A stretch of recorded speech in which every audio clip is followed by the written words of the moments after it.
Hello students. तो आज हम लोग जो है बहुत ही जैसे आप थंबनेल आपने देख ही लिया होगा कि बहुत ही इंपॉर्टेंट क्वेश्चन टर्म 2 से के रिगार्डिंग जो है आज हम बात करने वाले हैं साइंस में खास करके। तो बेसिकली 2 चैप्टर के क्वेश्चंस मैंने यहाँ पर बहुत ज़्यादा सोच समझ करके और बोर्ड में आए हुए क्वेश्चंस को देख करके मैंने यहाँ पर लिखा है। तो ये जो 7 क्वेश्चन है, इन 7 क्वेश्चंस को आप बहुत ही ध्यान से और बहुत ही कम टाइम में इसको निपटाऊंगा, लेकिन अच्छे से देखिएगा। अच्छे से देखने का मकसद ये है कि एग्जाम में हो ना हो इस बार इनमें से 2-3 क्वेश्चन जो है वो आ जाएं, क्योंकि ये बहुत ज़्यादा इंपॉर्टेंट है, क्योंकि मैंने बहुत ज़्यादा एनालाइज करके जो है इस चीज़ को मैंने यहाँ पर लिखा है। ठीक है, बेसिकली ये चैप्टर 2 चैप्टर से है। मैं आपको बता दूं चैप्टर का नाम, एक तो रिप्रोडक्शन से इसमें क्वेश्चन से 1-2 क्वेश्चन, और कुछ जो है वो केमिस्ट्री के 5th चैप्टर से, यानी कि क्लासिफिकेशन ऑफ द एलिमेंट से यहाँ पर जो है वो क्वेश्चन रखे गए हैं। ठीक है, चलिए स्टार्ट करते हैं। Welcome to go to science. तो मैं आपका शहबाज सर स्टार्ट करते हैं अपनी क्लास को। पहला क्वेश्चन है सबसे पहला, first, role of the following in reproduction. मतलब इन सब का जो है रिप्रोडक्शन में रोल लिखना है, मतलब क्या रोल प्ले करता है ये रिप्रोडक्शन में। जैसे इसमें जो है ना, पता है आपको मेल फीमेल दोनों मिक्स लिखा हुआ है। जैसे पहला है टेस्टिस, तो टेस्टिस का क्या रोल है, यानी क्या फंक्शन है टेस्टिस का, ये लिखना है। टेस्टिस का काम आप सबको पता होगा, 2 तरह के फंक्शंस परफॉर्म करता है ये। पहला, टेस्टिस एक जो है ग्लैंड की तरह भी काम करता है, और ये टेस्टोस्टेरोन नाम का हार्मोन भी सेक्रेट करता है। एक तो पहला फंक्शन ये हो गया, और दूसरा फंक्शन है टेस्टिस का बच्चों कि ये जो है वो रिप्रोडक्शन के लिए स्पर्म का प्रोडक्शन करता है। यानी कि स्पर्म का प्रोडक्शन, जो मेल गैमेट्स का प्रोडक्शन, इसको स्पर्म कहते हैं हम लोग, स्पर्म का प्रोडक्शन स्क्रोटम के अंदर जनरली वो करता है, जहां पर टेम्परेचर काफी कम रहता है बॉडी टेम्परेचर से। ठीक है, तो जनरली इसका 2 मेन काम आपने देख लिया टेस्टिस का। पहला है हार्मोन सेक्रेशन, दूसरा है स्पर्म प्रोडक्शन। ठीक है, अच्छा, नेक्स्ट है हमारा seminal vesicle and prostate gland. Seminal vesicle prostate gland का क्या काम है? सेमिनल वेसिकल प्रोस्टेट ग्लैंड का सबसे इंपॉर्टेंट काम है कि जो सेमिन, जो जनरली जो हमारा स्पर्म है, जब वो स्पर्म सेक्रेट कर देता है, कौन? टेस्टिस। जब वो टेस्टिस स्पर्म सेक्रेट कर देगा तो उस स्पर्म के अंदर अपना कुछ सेक्रेशन ऐड कर देता है, एक लिक्विड ऐड कर देता है। कौन ऐड करता है liquid? Seminal vesicle and prostate gland. एक तरह का ग्लैंड है जो क्या करता है, अपना एक सेक्रेशन, कुछ लिक्विड किसमें, स्पर्म में ऐड कर देता है, जिससे स्पर्म को 2 तरह का है ना जो फायदा मिलता है, 2 तरह के एडवांटेज मिलते हैं। पहला एडवांटेज ये कि जो स्पर्म में उस न्यूट्रिशन प्रोवाइड हो जाता है, यानी स्पर्म को न्यूट्रिशन मिल जाता है। और दूसरा काम क्या होता है? दूसरा काम स्पर्म को एक फ्लूइड मीडियम प्रोवाइड कर देता है। या क्या कर देता है? फ्लूइड मीडियम प्रोवाइड कर देता है। तो 2 काम किसका हो गया? एक तो जनरली हो गया न्यूट्रिशन प्रोवाइड करना, यानी कि सेमिनल वेसिकल और प्रोस्टेट ग्लैंड जो लिक्विड सेक्रेट करेगा स्पर्म के अंदर, उसको क्या फायदा मिलेगा? 2 फायदा मिलेगा। पहला, एक तो फ्लूइड मीडियम प्रोवाइड कर देगा उसको, फ्लूइड मीडियम मतलब उसको आसानी से जो फ्लो करवा देगा। और दूसरा क्या है काम इसका? न्यूट्रिशन प्रोवाइड करना, to provide the nutrition also. ठीक है, आप चाहो तो इसके आंसर लिखते भी जाओ, ठीक है ना, अदरवाइज माइंड में इसको है ना मेमोराइज करो बढ़िया तरीके से। सी पार्ट में पूछा गया यूटेरस।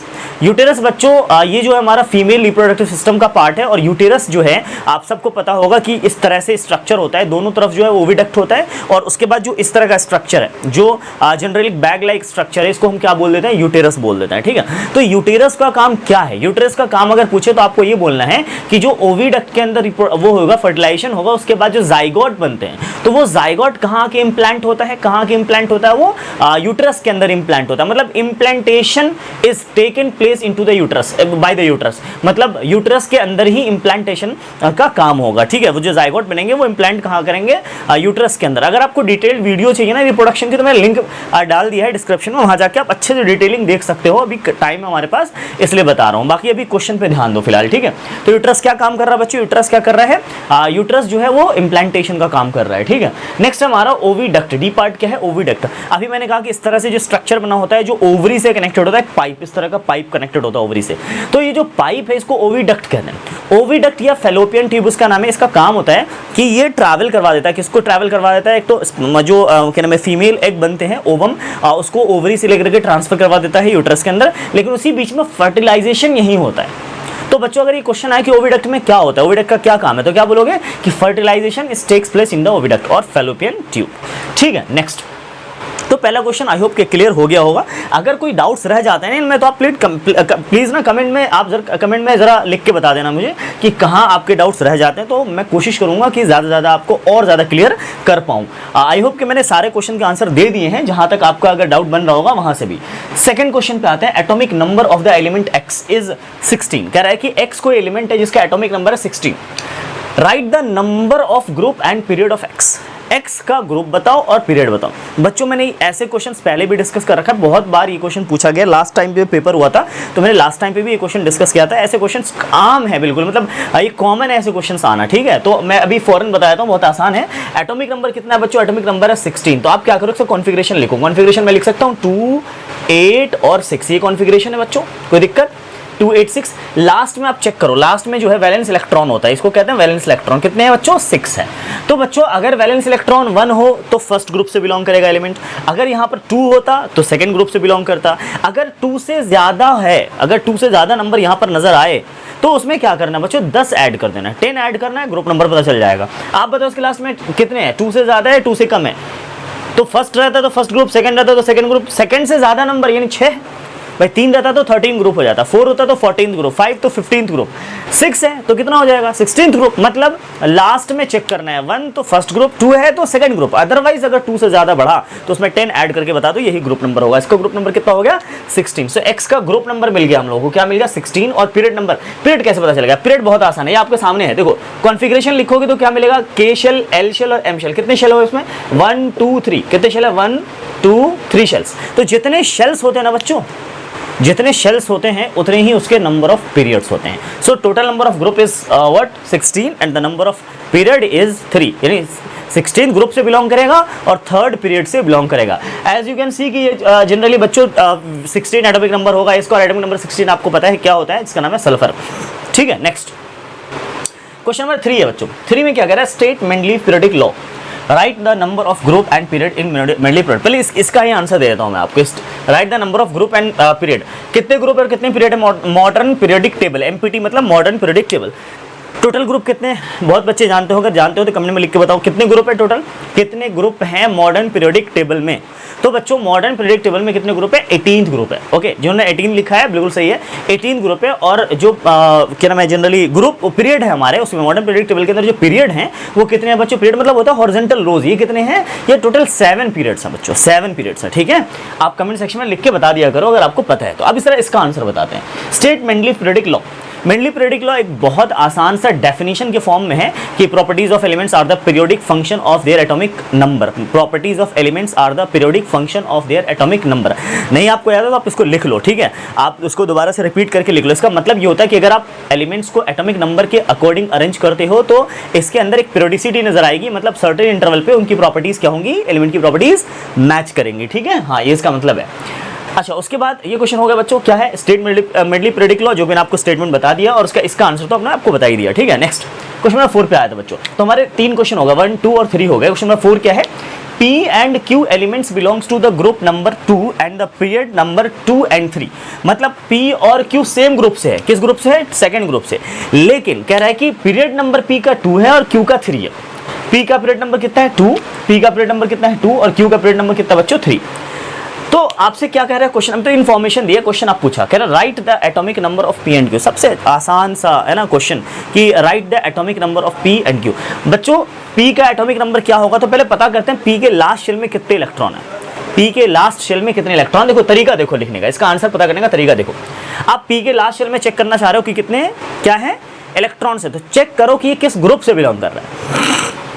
हमने देखा यहाँ पर ग्रुप नंबर 2 से बिलोंग कर रहा है। तो बच्चों मैंने अभी आपकी थोड़ी देर पहले डिस्कस किया था कि लास्ट शेल में अगर 1 होता है तो फर्स्ट ग्रुप से, लास्ट शेल में 2 होता है तो सेकंड ग्रुप से बिलोंग करता है। अगर मैं उल्टा बोलूँ कि अगर कोई एलिमेंट सेकंड ग्रुप से बिलोंग करता है, इसका मतलब उसके लास्ट में कितने इलेक्ट्रॉन है? 2 इलेक्ट्रॉन है। अगर कोई एलिमेंट फर्स्ट ग्रुप से बिलोंग करता है, इसका मतलब उसके लास्ट में कितने इलेक्ट्रॉन है? 1 इलेक्ट्रॉन है। तो ये सेकंड ग्रुप से बिलोंग करता है, मतलब उसके लास्ट शेल में 2 इलेक्ट्रॉन है बच्चों। अब लास्ट शेल तो मैंने लिख दिया कितने इलेक्ट्रॉन, अब टोटल शेल्स हैं कितने ये पता करो। तो बच्चों टोटल शेल्स कौन बताता है? यानी टोटल शेल से आप नंबर ऑफ पीरियड पता कर लेते हो। जैसे टोटल 3 शेल थे, अभी देखा था आपने पिछले क्वेश्चन में 3 शेल थे तो ग्रुप पीरियड नंबर 3 था। यानी जितने पीरियड नंबर होंगे उतने ही शेल्स होंगे। इसका मतलब P का पीरियड नंबर 2 है, इसका मतलब कितने शेल्स के पास? 2। यानी P के पास, अगर मैं P की बात करूं सिर्फ 2 शेल, लास्ट में 2 है तो पहले वाले में कितना होगा? 2 ही होगा, क्योंकि K और ये L होता है। तो K में कितना होता है बच्चों? 2 इलेक्ट्रॉन्स। L में कितने हैं? 2 इलेक्ट्रॉन। तो पहले ही पता कर लिया आपने, तो टोटल 2 ही शेल हैं, 2 ही शेल हैं। तो आप बताओ P का एटॉमिक नंबर कितना हो गया? जब कॉन्फिगरेशन लिख लेते हैं तो दोनों को ऐड कर देते हैं। 2 और 2 कितने हो गए? 4 हो गए। 2 और 2 कितने हो गए? 4 हो गए। यानी atomic number of P is 4। बच्चों एक बार और क्लियर कर देता हूं, अगर समझ में नहीं आया तो मैंने कहा कि P के लिए पहले लास्ट इलेक्ट्रॉन चेक करो, लास्ट वैलेंस इलेक्ट्रॉन कितना है। तो मैं चेक करता हूं उसके ग्रुप से, तो ग्रुप 2 है तो लास्ट में लिख दिया हमने 2। क्लियर है बच्चों?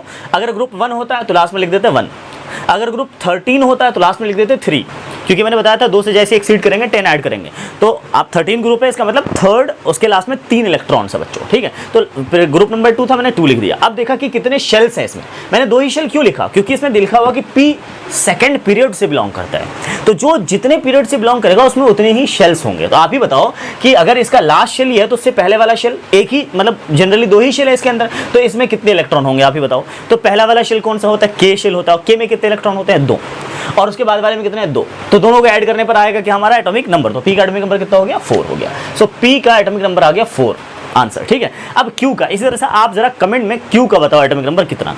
क्यू किस ग्रुप से बिलोंग कर रहा है बच्चों 2 से, और क्यू किस पीरियड से बिलोंग कर रहा है 3 से। प्लीज कमेंट में लिख के बताओ, प्लीज अभी के अभी बताओ कि क्यू किस ग्रुप से और किस पीरियड से बिलोंग करता है, जल्दी जल्दी प्लीज। क्यू किस ग्रुप से और किस पीरियड से बिलोंग करता है, किस ग्रुप से किस पीरियड से। बिल्कुल, अगर आपका आंसर यह है तो देख लो, क्यू जो है लास्ट में वो सेकंड ग्रुप से है, मतलब लास्ट में 2 इलेक्ट्रॉन, लास्ट में कितने इलेक्ट्रॉन बच्चों 2 इलेक्ट्रॉन है।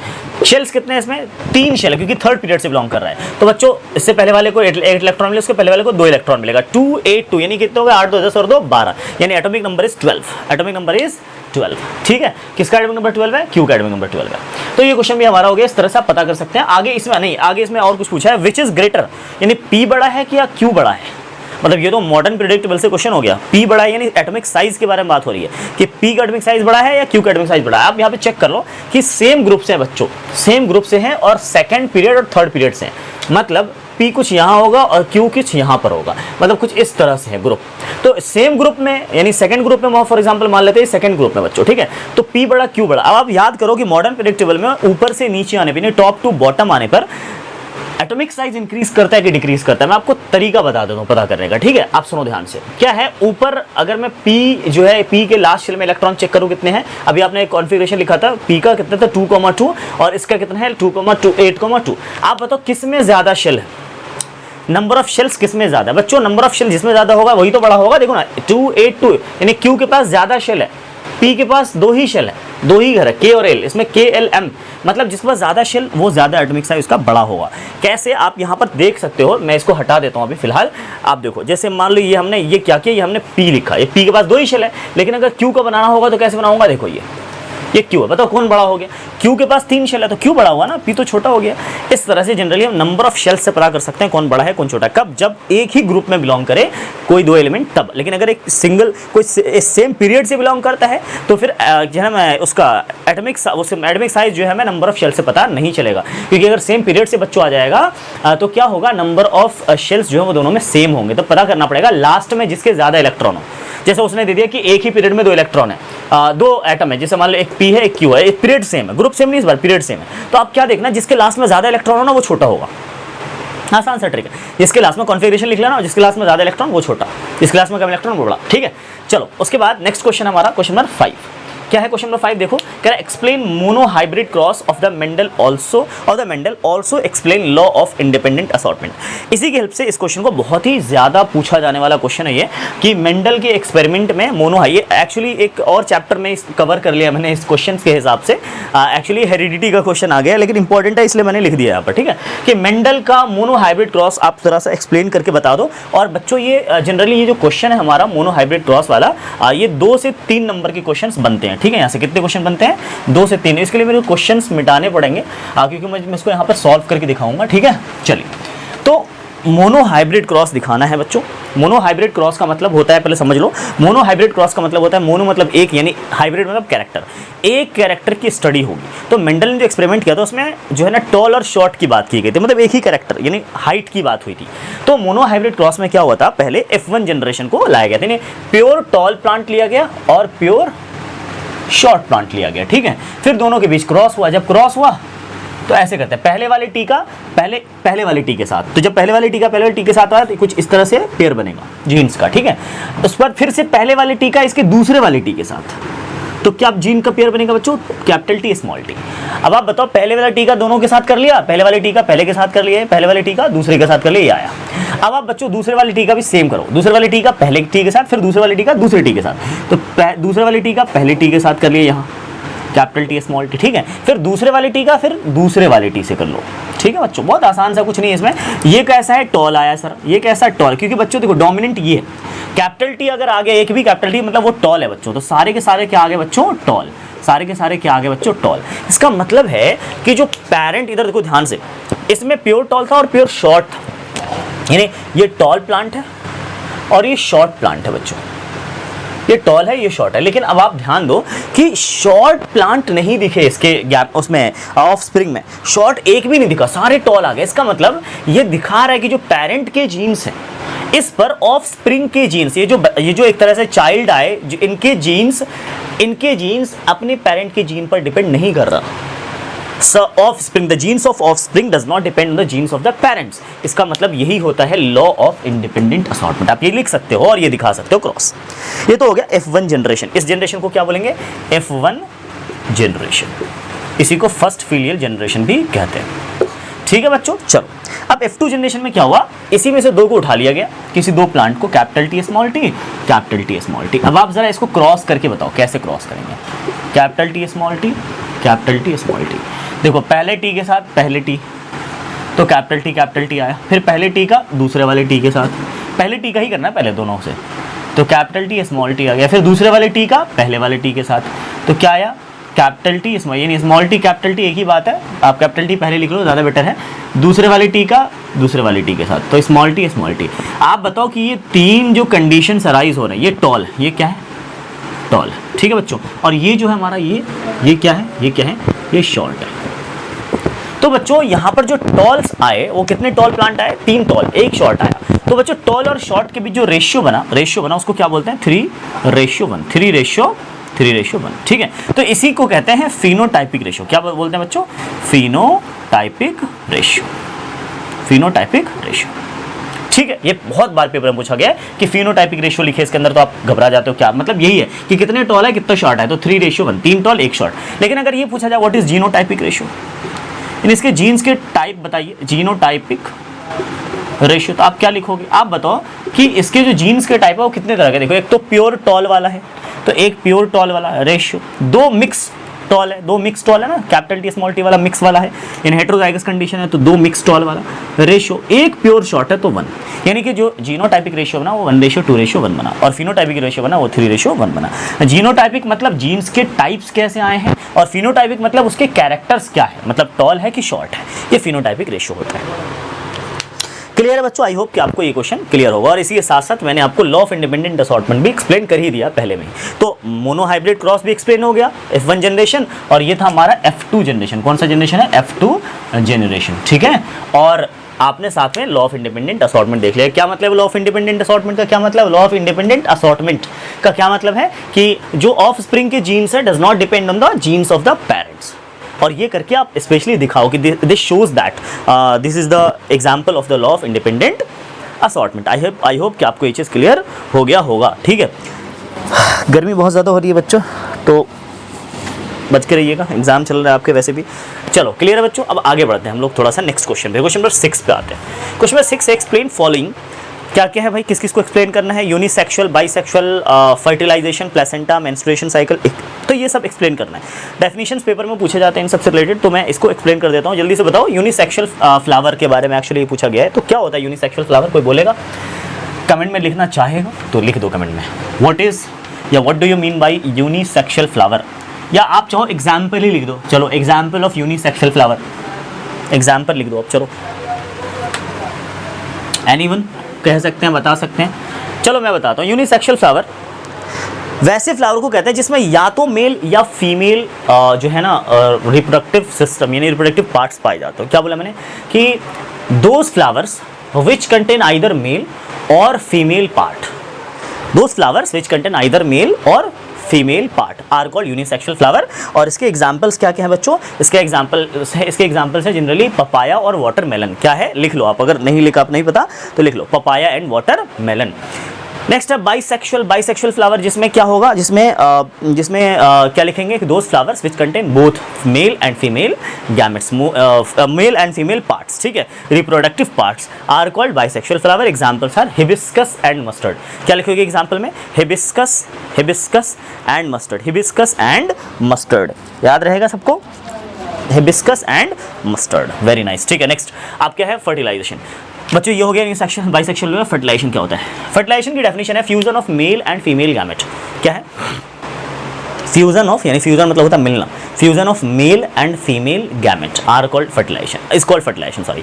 फ्यूजन ऑफ, फ्यूजन मतलब मिलना, मेल और फीमेल गैमेट जब मिल जाते हैं तो उस प्रोसेस को क्या बोल देते हैं बच्चों, फर्टिलाइजेशन। और ये कहाँ पर होता है, अगर मैं बात करूँ क्या नाम है इसके, फ्लावर की बात करूँ तो फ्लावर में कहाँ पर होता है, ये ओवरी के अंदर होता है ऑब्वियसली। और अगर मैं बात करूँ जनरली ह्यूमन की बात करूँ तो ह्यूमन में ये फीमेल के ओविडक्ट में होता है। कहाँ पर होता है, फीमेल के ओविडक्ट में। Next placenta. बच्चों बहुत ही इंपॉर्टेंट, बहुत ही हॉट क्वेश्चन है ये, प्लेसेंटा क्या होता है। तो प्लेसेंटा के बारे में मैंने आपको बताया भी था रिप्रोडक्शन जब मैंने पढ़ाया था। तो प्लेसेंटा एक तरह का स्पेशल टिश्यू है जिसमें बहुत ज़्यादा न्यूमरस फिंगर लाइक प्रोजेक्शंस पाए जाते हैं, जो क्या करते हैं, जो हमारा वो है क्या नाम है, फिटस है, जो क्या नाम है उसको क्या बोलते हैं, एम्ब्रियो है हमारा, जो एम्ब्रियो बनता है मदर के बॉडी के अंदर, जो बच्चे मतलब जो बच्चे का जो इनिशियल स्टेज है जिसको हम फिटस बोलते हैं या एम्ब्रियो बोल देते हैं। तो एम्ब्रियो को न्यूट्रिशन कैसे मिलता है, मदर के बॉडी के अंदर, यूट्रस के अंदर है तो उसको न्यूट्रिशन कैसे मिलता है, तो न्यूट्रिशन इसी की मदद से मिलता है। ये स्पेशल टिश्यू है which provide nutrition to the baby या nutrition to the embryo. Okay अब इसका स्ट्रक्चर पूछ रहे तो आप क्या बोलोगे कि it has many finger like projections which क्या नाम है provide the large surface area for the exchange of gases and exchange of nutrients. Gases और न्यूट्रिएंट्स का एक्सचेंज करने के लिए लार्ज सरफेस एरिया प्रोवाइड कर देता है, और जिसका नाम क्या है बच्चों, प्लेसेंटा। तो स्ट्रक्चर भी हो गया और फंक्शन भी हो गया। ओके क्लियर है, कोई प्रॉब्लम। नेक्स्ट हमारा मेंस्ट्रुएशन साइकिल। मेंस्ट्रुएशन साइकिल बच्चों आपने पढ़ा भी होगा और मैंने पढ़ाया भी है, फिर से मैं बार बार बोल रहा हूँ पढ़ाया है, क्योंकि लिंक मैंने डाल दिया डिस्क्रिप्शन में, आगे जरूर देखना डिटेल में अगर जानना हो तो। मेंस्ट्रुएशन साइकिल का मतलब बच्चों कि अगर फीमेल के अंदर, फीमेल रिप्रोडक्टिव सिस्टम आपने पढ़ा होगा, अगर उसमें लिखा आपने पढ़ा होगा कि जब फीमेल रिप्रोडक्टिव सिस्टम के अंदर, जब मान लो किसी की शादी अभी नहीं हुई, मान लो बिफोर मैरिज की बात है, तो क्या होता है अगर किसी ने फैमिली प्लानिंग नहीं की है, जाहिर सी बात है शादी नहीं हुई है तो फैमिली प्लानिंग अभी नहीं हुई होगी, तो उस टाइम पे क्या होता है कि जो फीमेल के अंदर गैमेट्स बनते हैं, जो रिप्रोडक्टिव सेल्स बनते हैं ओवरी के अंदर जो बनते हैं, वो क्या होता है बार बार आके है ना उसमें, और जो हमारा यूट्रस है, तो यूट्रस अपने आप को प्रिपेयर करता है, अपने आप को प्रिपेयर करता है हर मंथ किस चीज़ के लिए, कि ताकि जाइगोट आए और हमारे अंदर इम्प्लांट हो। लेकिन क्या होता है, अब फैमिली प्लानिंग तो अभी जो बेबी प्लानिंग वो हुई नहीं है, तो क्या होता है कि इस प्रिपरेशन में क्या होता है कि जो हमारा वो होता है यूट्रस की लाइनिंग होती है, यूट्रस की लाइनिंग काफ़ी थिक हो जाती है, स्पंजी हो जाती है, और थिक और स्पंजी होने की वजह से एक टाइम ऐसा आता है मंथ में जब ये इस चीज़ को होल्ड नहीं कर पाता, that thick and spongy layer, क्या मैं इसको, uterus can not hold that thick and spongy layer, and this thick and spongy layer breaks and comes out through the vagina in the form of blood and mucus, यानी vagina के through ये blood और mucus के form में बाहर आ जाता है, and this process is called menstruation cycle। Clear है बच्चों, menstruation cycle क्लियर हो, क्या होता है कि जो यूट्रस है prepare itself for the fertilization, for the implantation every month, and this is how the thick and spongy layer is formed on the lining of the uterus, and at the end of the month uterus cannot hold this thick and spongy layer, and this breaks and comes out through the vagina in the form of blood and mucus। तो ये आप लिखना है menstruation cycle के अंदर। Next है बच्चों, next question जो हमारा वो है explain seed formation in flowering plant। बच्चों मैंने कहा था, मैंने आपको एक डायग्राम बनाया होगा चैप्टर की, जब मैंने पढ़ाया होगा तो इस तरह का एक डायग्राम बनाया था। ये फ्लावर का फीमेल वाला पार्ट का है ना डायग्राम था। एक्चुअली मेरी ड्राइंग उतनी अच्छी है नहीं बच्चों, तो आप लोग मजाक मत उड़ाना, ठीक है। इस तरह का स्ट्रक्चर मैंने बनाया था, ठीक है, और इस तरह का स्ट्रक्चर बनाया था हमने, और इसमें कुछ इस तरह के पाइप्स थे, और यहाँ पर हमने कहा था कि देखो ये फ्लावर का जो ये वाला पार्ट है, ये मेल पार्ट है और ये फीमेल पार्ट है। तो मेल पार्ट में इसके अंदर ये एंथर कहलाता है, बल्ब लाइक स्ट्रक्चर। तो मैं ज़्यादा डिटेल में नहीं जा रहा, पर आपको समझा दे रहा हूँ ये चीज़ की कैसे होता है, ये फ्लावरिंग पार्ट में सीड फॉर्मेशन कैसे होता है। बच्चों ये जो पॉलन ग्रेन है, ये जनरली ये क्या है, एंथर है, ये फिलामेंट है। तो एंथर में से जो पॉलन ग्रेन है वो कहाँ जाते हैं, इसका नाम क्या है मैं बताता हूँ। इसका नाम है जनरली ये है स्टिग्मा, ठीक है, ये है हमारा स्टाइल, और ये हमारा ओवरी, बाहरी पार्ट जो है क्या है, ओवरी, ठीक है, ओवरी। और ये क्या ओव्यूल है, ये क्या है बच्चों, इसमें ओव्यूल होता है। क्या होता है, ओव्यूल यानी फीमेल गैमेट। चलो क्या फीमेल गैमेट, इसके अंदर क्या होता है, फीमेल गैमेट होता है।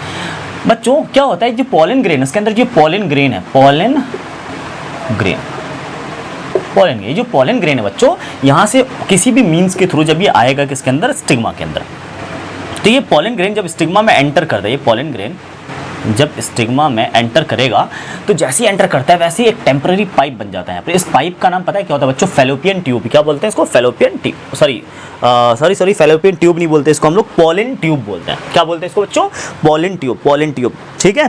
तो पॉलन ट्यूब के अंदर होते हुए क्या होता है, ये जो पॉलन ग्रेन है वो जाता है, यानी पॉलन ग्रेन इस पॉलन ट्यूब के थ्रू होते हुए क्या करता है, ट्रैवल करता है नीचे की तरफ। जब ये नीचे नीचे आते यहाँ आ जाता है ओवरी के अंदर, इस ओवरी के अंदर, तो क्या होता है यहाँ पर इसको मिलता है ओव्यूल यानी फीमेल गैमेट मिलता है। ये मेल गैमेट है, फीमेल गैमेट मिला, तो जैसे ही मेल गैमेट फीमेल गैमेट मिलेगा तो क्या होगा बच्चों, वहां पर फर्टिलाइजेशन होगा। और फर्टिलाइजेशन जैसे ही होता है बच्चों तो यहाँ पर एक जाइगोट, न्यू सेल का फॉर्मेशन होता है, जाइगोट बनता है।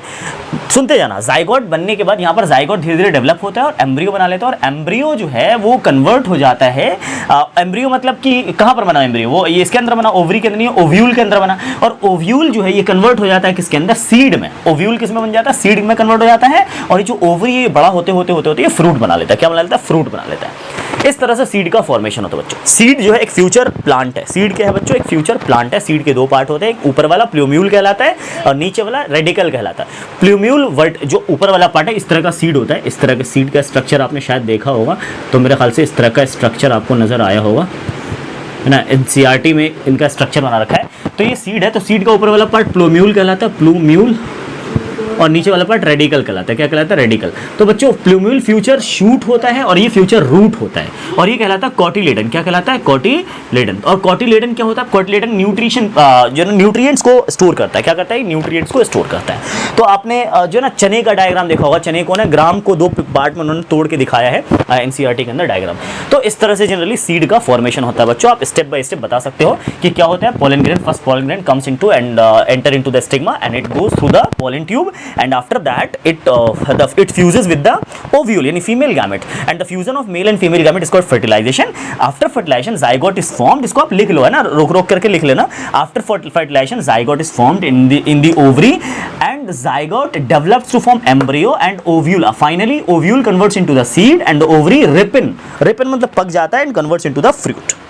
This is how the seed formation takes place. Okay बच्चों, आई होप कि सारे क्वेश्चन आपको समझ में आ गए होंगे, और मैंने बहुत ज़्यादा कोशिश किया कि आपको और अच्छे तरीके से समझाने की कोशिश करूं।